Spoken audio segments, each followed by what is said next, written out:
I'm Jill Martins. I'm Vehicle Development Engineer with Murray Automotive.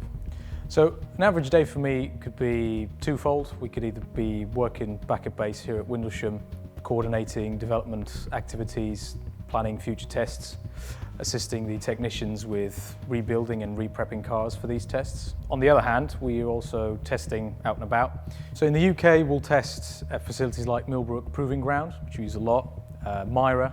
We'll go to tracks like Brands and Snetterton. And we'll even test abroad in places like Nardo in Italy, Idiada in Spain. T.33 has been out testing at ATP Papenburg in Germany. We're doing some misuse tests there. So the purpose of this test is to further the calibration of the airbag control unit, which is what orders the airbags in the car to fire in a crash event. So the car will be fitted with a series of accelerometers, and whenever these read very sharp changes in speed, which are telltale signs of a crash, the airbag's fired. Now, there are a number of driving scenarios that we also have to account for that show very sharp changes in speed, but where we don't want the airbag to fire. So these will be if you hit a curb, if you hit an animal or an object in the road, or even driving over a less than perfect surface like a Belgian pave or cobblestones. And so what we do in this test is subject the car to all these scenarios to teach the airbag controller when not to fire. So welcome to the cabin of T.33 XP1, also known as James. Fairly sparsely populated in here. There's a lot of instrumentation on display, not much interior trim, as this is primarily a powertrain development car, so we can use very basic componentry just to get it rolling. So we usually start off with the less severe tests where we're less likely to damage something. So these will be a combination of imperfect surfaces. First one off are the cobblestones.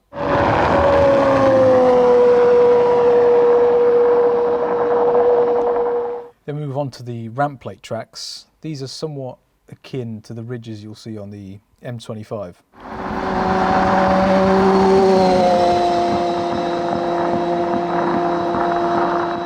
Then we go on the Belgian pave.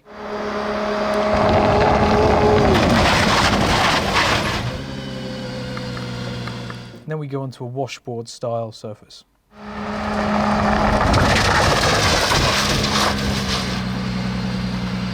So here you can see the car driving over the washboard track at 90 kilometers an hour. What stands out here is how composed the ride is. You can see how the suspension just soaks up the dips very well. Now we move over to the more severe tests. Here's the ramp jump. Always good fun, this. Once again, notice how graceful the landing is. Car flew 8 meters there. This is the curb jump at 50 kilometers an hour.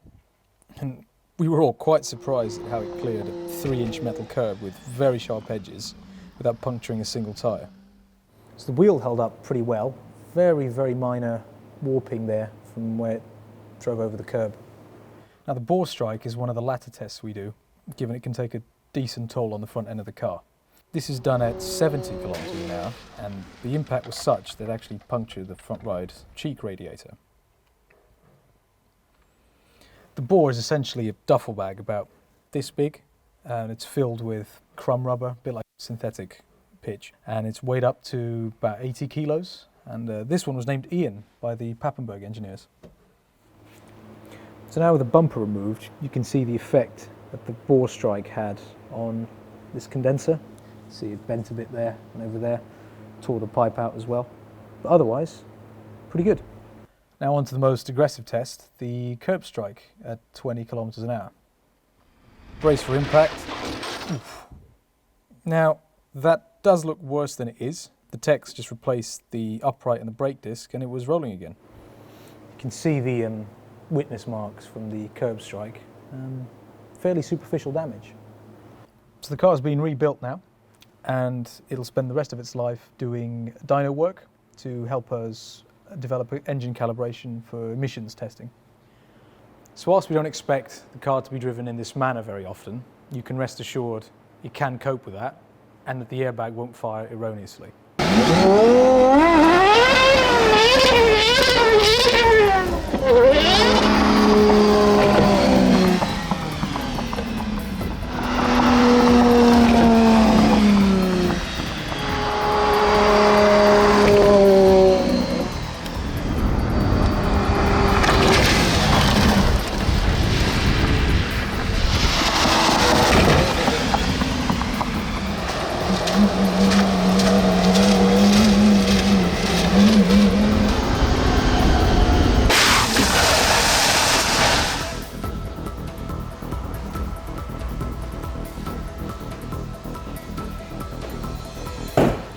And on to the next round of testing, I think.